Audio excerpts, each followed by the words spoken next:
When was the last time you took a leap of faith, trusting that everything is going to work out? Do you crave growth, or are you merely content with the status quo? If you want more out of your life, out of your career, and out of your relationships, you are in the right place. Take the leap and discover how to create a life by design rather than living it by default. Real success starts with you. Now here's your host, Colleen Biggs.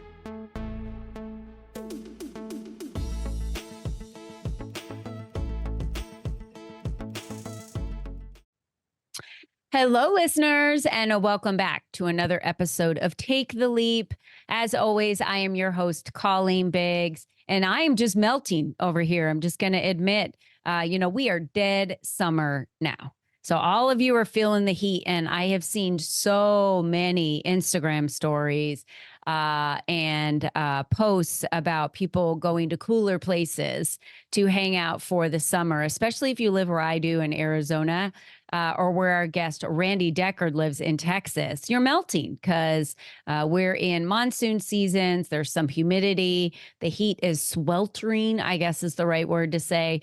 And I just don't like going outside. And so I know Arizona gets a bad rap, but I'm just here to tell you that we're no different than any state in the winter that has horrible winters that are cold and icy and they're below zero, which I visited those places before, and 17 below zero.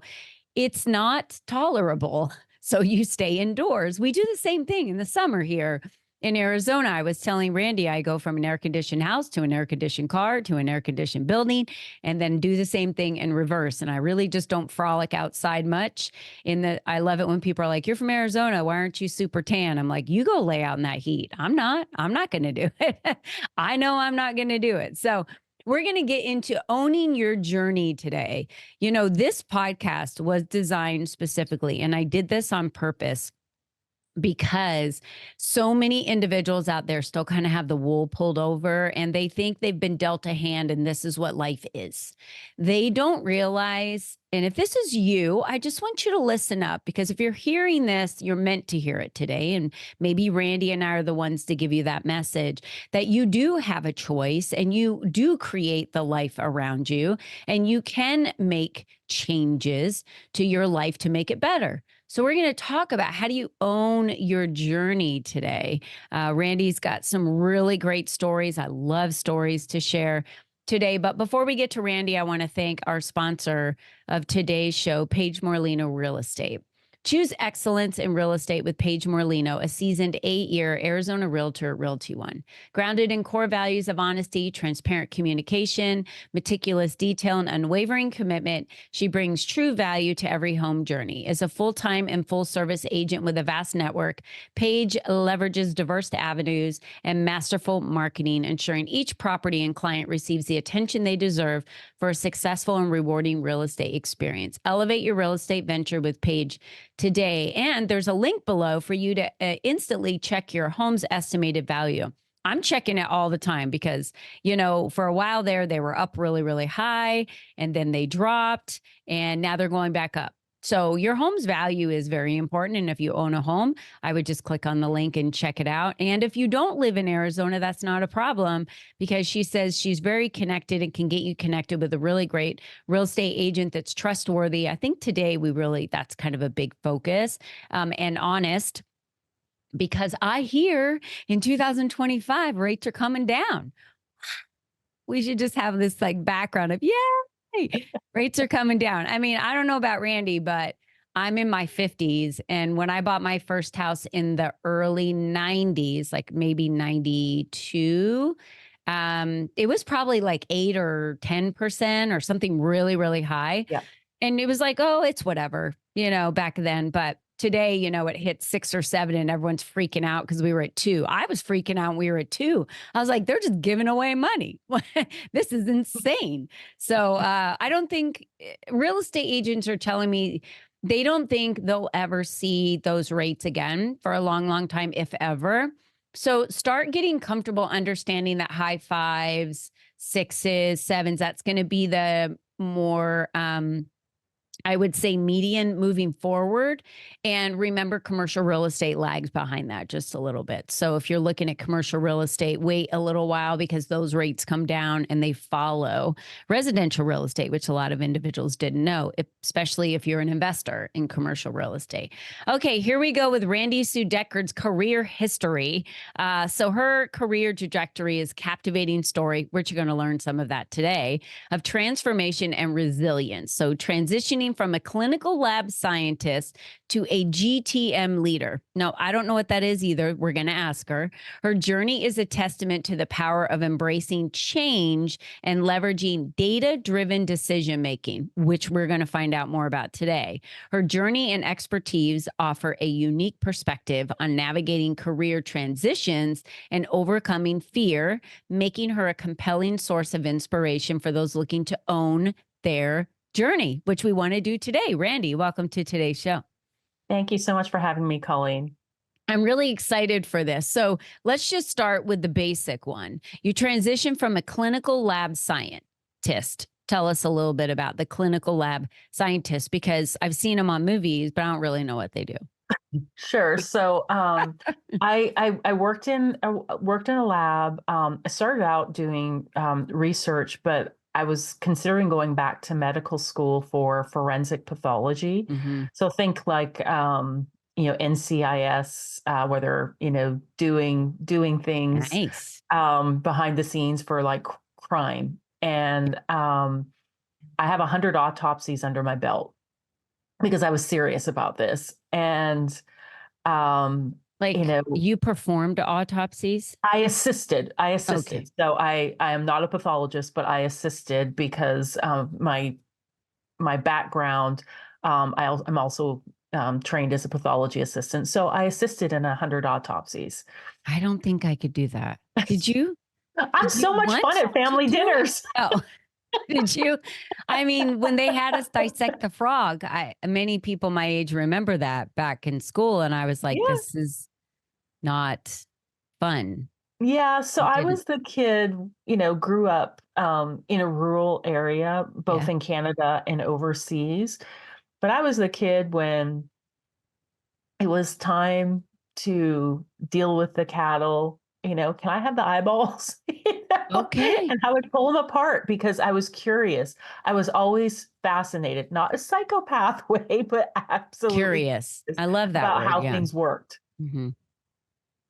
So autopsies for you then were like, oh, okay, well, this is no big deal. Like I've been doing this as a kid. I'm super curious.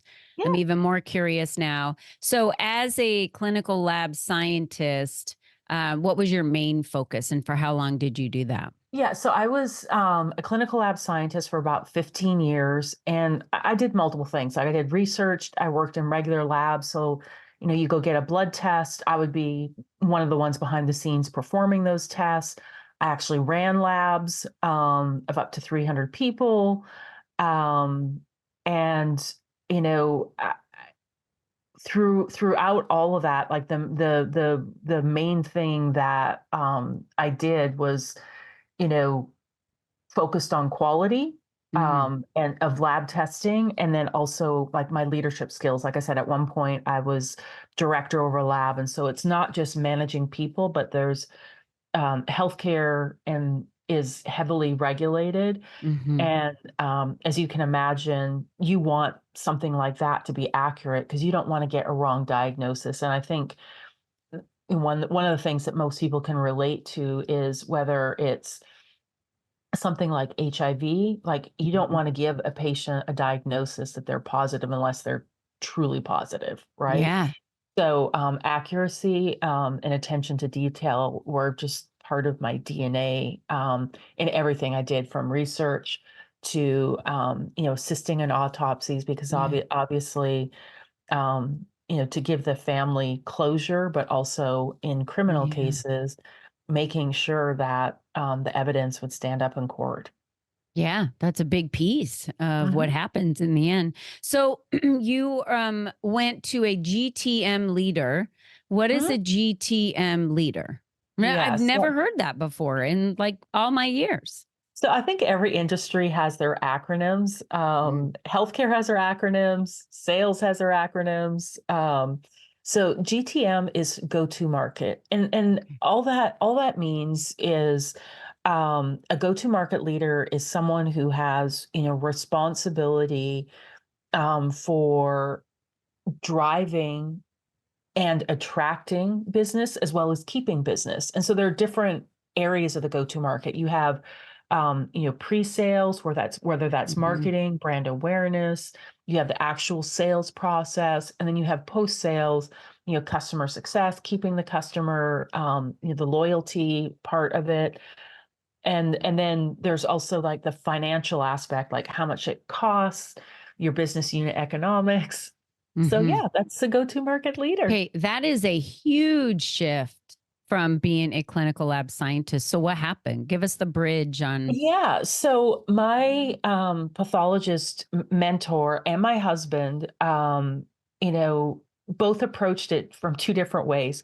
My forensic pathologist mentor was like, Randy, you have way too much personality to hang out in the morgue with me. Like you're smart, like I know you're dedicated, but you are such a people person. Are you sure this is what you want to do? And my husband all along had been saying to me, have you thought about sales? And I was like, I have this degree. I'm an advanced research Mm. clinical scientist. I can't do that. Like I had this The attitude. pitfall. I went to school all these years for this degree. Black and white. And literally, look Mhm. at what I'm wearing today. I'm serious. Yeah. It was like I was just set, like I tunnel vision. Like I went to school for this. This is what I'm doing. Yeah. And both between the two of them and people that I really respected and admired, I removed the blinders. And then I just started looking, and all of a sudden, there were all these doors or avenues that I could step through. And the first door that I stepped through was a startup in North Texas. I Mhm. was one of the first 10 employees. And guess who I was selling to? Pathologists. Well, who knew pathologists? Yeah. Randy, because she wanted to be one and hung out with them. And so the first year, they gave me a quota and I blew it out of the water. And I was like, oh, this is easy because it's just conversations. And I know I'm oversimplifying, but because I understood how a pathologist spoke, thought, and what their day to day was, it was Mhm. really easy for me to have a conversation and open that door. Yeah. And that's what sales is. I think Yes. there's still this kind of old belief that it's this sleazy because there are still some that exist. Mhm. And they'll come to my door and knock, and I'm like, I am so behind you and supporting you on knocking on doors. But today I'm not the buyer, you know? And when I tell someone no, and I'm like, I know exactly what I want when I want it, and how much Sure. bandwidth I have for something, if it's the right time or not the right time. And when they don't give up, I'm like, okay, bro, this is the end of the line right now. I'm being very, very kind. And I love it when people are out there knocking doors and having those conversations because I think that's a great thing. If you don't know about something, it's a great way to find out about something. And then for me, sales is building long lasting relationships with people. It's building relationships. And there are still those people out there that feel like sales is you've got to get to everybody in the room, networking, you've got to talk to every single person. And I'm finding like two people, throughout that evening that are people that I want to connect with and build relationships with and have conversations with and maybe do things with or talk with later or meet up for coffee later. I don't To me it's not that sleazy like this conversation is only going to be happening because I want it to be transactional in my Mhm. favor.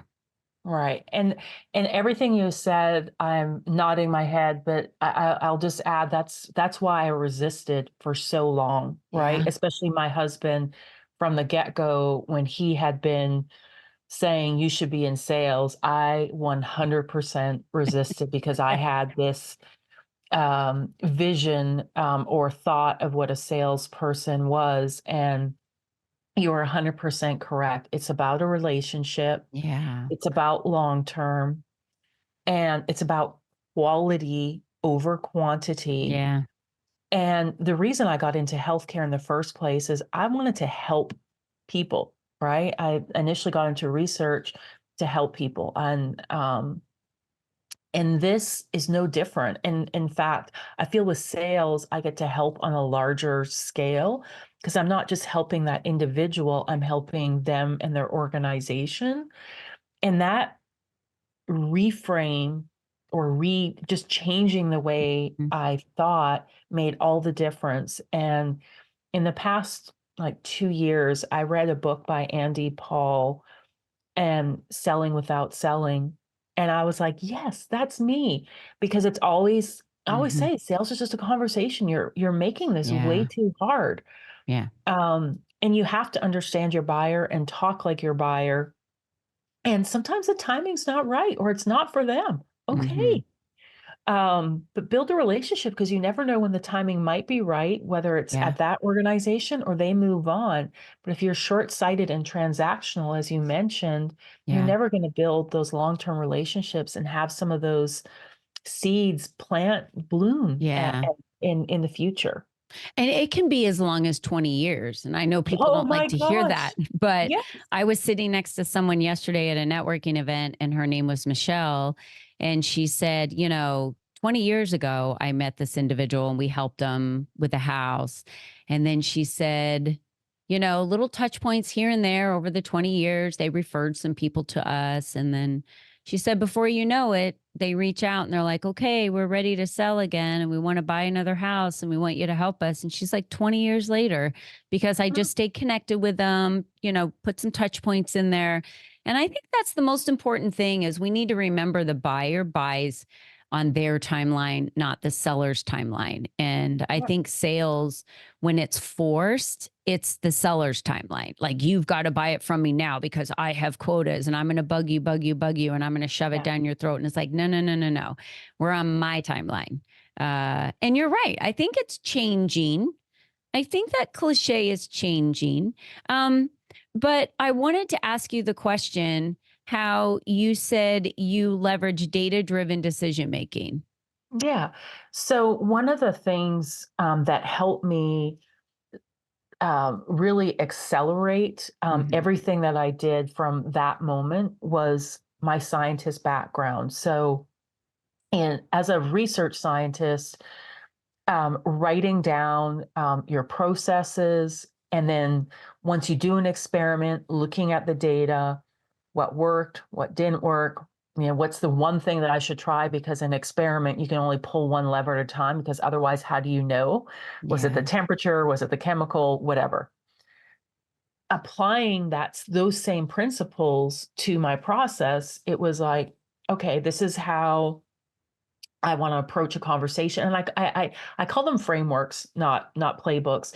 And then where I had success, why did I have success? And Yeah. obviously, for some people it was timing, but for other people there's patterns in that data that's like, oh, if I could repeat this and find more of this, I can have more success. And Mhm. so from the very get-go, literally taking this process and data-driven decision making on what I should do next and constantly iterating, because that's what you do in science is you fail Yeah. forward every time with an Mhm. experiment, right? That's what I did in my process as an account manager that first year is I just kept failing forward. Every time I learned something, how can I apply that? So it was always Yeah. about getting better and improving. And that comes back to that quality, Mhm. process improvement. And I that's how I broke the revenue goals. And then they were like, well, if you can do that and you've never done it before, could you teach a team to do it? I'm like, Mhm. yeah, I got it all right here. And that was really what helped me is like I didn't have to sit down at that point and go, oh, how am I going to teach a team how to do this? I had everything that I needed. It was just a matter of transferring that knowledge that I'd already written down. And then, Yeah. there's also, I think, an individual component to sales. You have to bring your authentic self. And I Mhm. think one of my other great gifts in being a people person is I love coaching.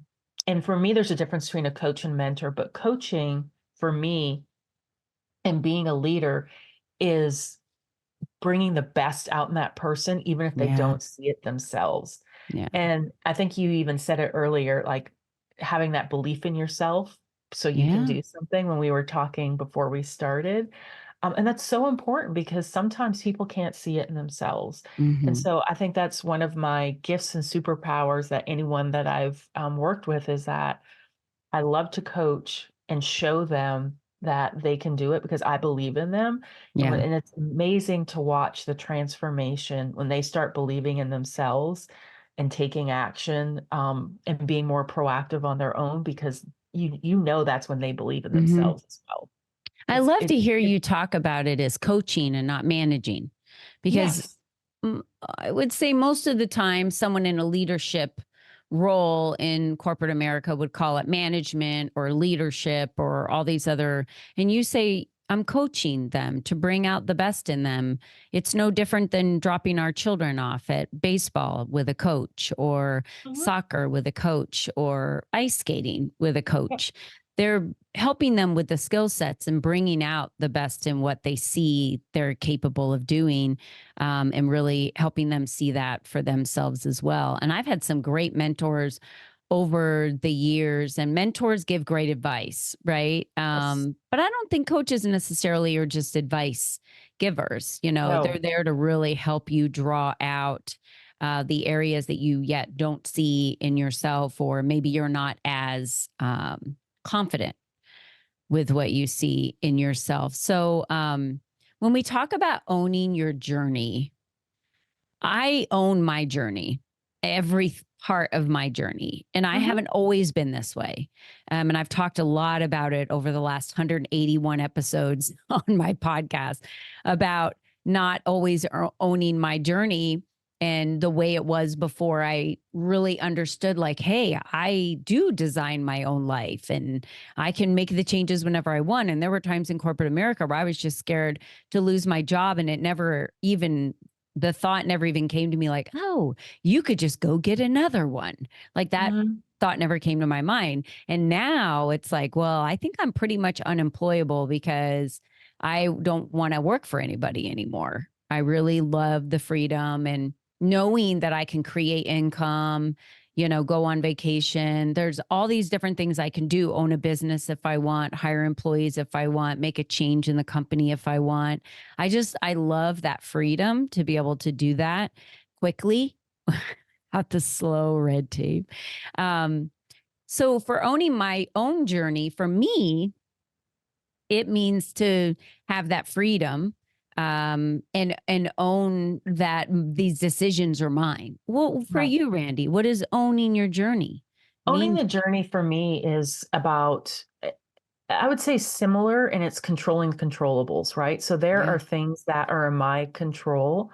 And so it- I've never I've never allowed anyone to tell me or have an opinion about me, that I don't believe myself. So Mm. I'm open to feedback, but I also realize OPO, other people's opinion. Mm-hmm. And so, when I own my journey, it's like, yes, you can be a scientist and go to a go-to market leader. Right now, I'm over sales, marketing, customer success.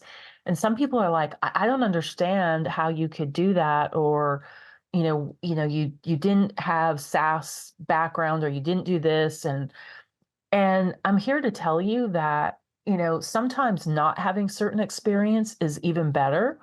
And I know what I'm capable of. If I can learn oncology and, anatomy and Mm. physiology and everything else, I'm not a dumb person. I'm a smart cookie, and I can apply things. And because I'm process driven, I like to, and I'm very curious, like to figure out how all things work. Mm-hmm. Often when I come in, like I'm the person pointing out all the things that I think are obvious, and they're like, "Oh, I didn't realize that." And I think that sometimes people think, well, because I haven't done that, I can't speak up. That has never been me. Now I will observe and say, hey, have we thought about this? And maybe there's a reason for it. And I'm all ears, like if they have a response. But I think too many people hang back and don't put themselves out there. So for me, it's about being fearless, trying things, even if it scares me, because what's the worst thing that can happen? I fail. Okay, what did I learn? As long Mhm. as I am improving, I'm good with me. Yeah. And I know I'm not for everyone, and I'm totally cool with that too. And that's part of owning my own journey too, is that Randy's not for everyone. She's cool with that because next I Mhm. know a ton of people who are. Mhm. And I think it also comes down to the difference between self-confidence and self-worth. Self-confidence typically comes from other people giving you feedback and so you're confident from things you've done and accomplished. But self-worth is knowing who you are at your core, regardless of whatever's going on. So just because I'm a go-to market leader, does that mean that every quarter or every annual that I've knocked it out of the park from a revenue perspective? Absolutely not. And anyone who is in this field who says, "Oh, I've always been over quota," I'm gonna say, how is that possible? Because there's ups and downs in businesses, product market fit, you name it. I just don't believe it. Show me But the just data, right? Show me the data. show me the data. But just because you have failure doesn't Yeah. mean you are a failure, right? Right. Oh, sure. And Yeah. but I think some people internalize that. And Yeah. so owning your journey to me is knowing your self-worth Yeah. and believing in yourself and putting yourself out there and investing in yourself and doing hard things, because we are all capable of doing things. It's like, but choose your hard. You can choose to stay at a job that you hate, or you can go out on your own because you have a certain talent. When the kids were little, I had a six-figure jewelry business. I'm a metalsmith and glass artist. I went back to corporate America because I wanted healthcare for my family. Healthcare in the US is expensive. My husband is psychologically unemployable, so I totally get what you said, but that's a choice I made, Yeah. right? For sure. And so that's also part of owning it, is like knowing your why and self-worth, I think, are so critical. Yeah. You nailed it. Absolutely nailed it. It's exactly what it takes to own your I own got fired journey. up. Yeah. I just let you go, girl. You were on fire. I love it because you're so passionate about it. And it's obvious that those that you're coaching and leading are better for it to have you leading them, right? For sure. Because you really are passionate about them wanting to own their journey as well. And the more we have that autonomy to do that, the better off and more productive we're going to be, the happier we're going to be. And mood matters as Mhm. an individual. And like you said, failure is not you're a failure. Failure is whatever happened failed. That's Yep. it. I love that. That was good. It was a great nugget to take from today. So I know, Randi, some people are like, how do I reach out to her? I want to connect with her, especially probably on LinkedIn. I would imagine everyone in that world is on LinkedIn. I was on LinkedIn forever. And then, it's just expanded into my entrepreneurial world. So is LinkedIn a good place for us to reach out Yeah, to you? LinkedIn is 100% the best Yeah, place to get a hold of me. good. 100%. And we have that link below. It's Randi Sue Deckard with an I, Randi with an I, Randi Sue Deckard. So you'll be able to click on that link and just let her know you heard her story, and maybe you want to connect with her, or who knows what you're looking for. Maybe you're looking for a mentor. But I would love for you to connect with Randi. She's so fun to have a conversation with, and to go from a child wanting to dissect eyeballs to all the way to a GTM leader that she is today, and a wonderful coach that's drawing out the best in people. I mean, really, honestly, that's got to be a dream come true for you to be able to say to yourself, I know I own my own journey, and I'm good with that. 100%. Yeah. Yes. And that's what we want for all of you too. And remember, you're the only you that's ever been, and you're the only you that's ever going to be.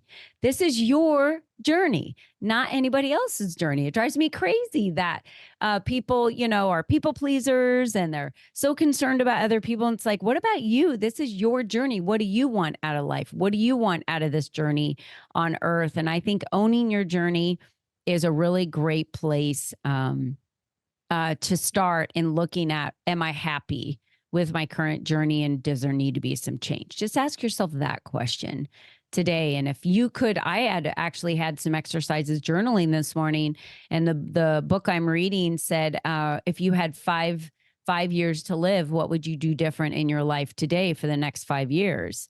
That's always a little bit of a wake-up call in the moment, on what I would do and what I would do differently. And I've lost some friends lately to cancer, and they didn't have 5 years to live out the rest of their life. They had 6 months.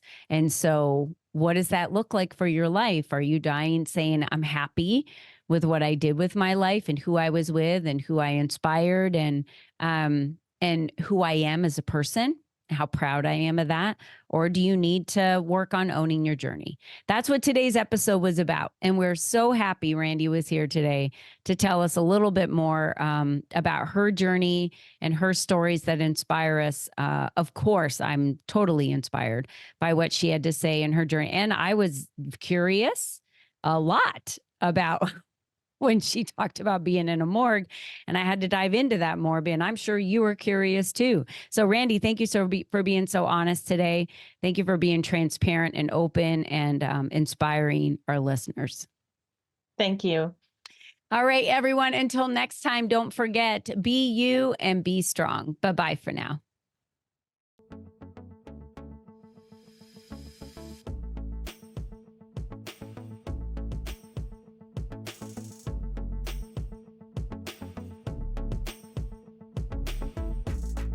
We hope you enjoyed our show today, as our guests shared their secrets on designing their life by taking the necessary leaps to expand their influence and attract the right people and clients into their lives. To start these easy steps for yourself, be sure to visit www.colleenbiggs.net/freebies to download the 7 ways to increase your exposure today.